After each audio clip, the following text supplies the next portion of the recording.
Jojo and Eoxy feeling uncomfortable with the distance they have to travel, end up playing for the mid ground now, but focus starts to come in. Down goes a layer here. Pike's deciding to mix it up, but they're walking right into the territory of everyone who's already been situated here. And this is what happens when you're late to the rotate, when you're late to securing your layer. Meanwhile, Booga Threats and Aviv are just bullying teams here on their side, and they find a nice refresh here. This is going to set them up.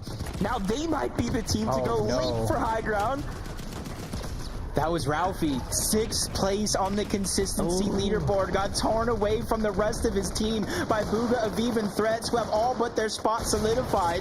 They can do it here. Veer scares Sinetto, able to look down, put pressure on all these teams that are going through the chaos in the mud. Jojo goes down, Eoxy follows, Pikes with 2 builds left, forced to have a clutch solo play here, but him at the top of the leaderboard has an opportunity, but he goes down, 10th place for him.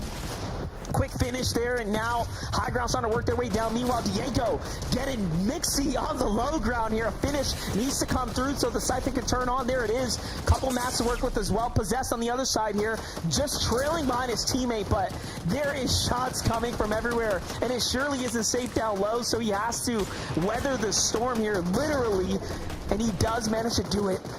A little brief moment here to start healing now. Puts them up at 5 eliminations, but look at the distance between low ground and the high ground team of Sinetto and crew. They are so comfortable. Meanwhile, Liam, Fred, and Nut finally make their way to endgame. Can they have the pop-up performance here to actually qualify? I think we're going up a mountain yet again. A roller coaster of emotions that everybody should be going through. As Possessed, Diego, they're trying to be one of the first teams to the front side. They look down, spot Aaron, but miss that opportunity to get the shot. Forced to reload, and you can see they're quickly running out of materials and resources.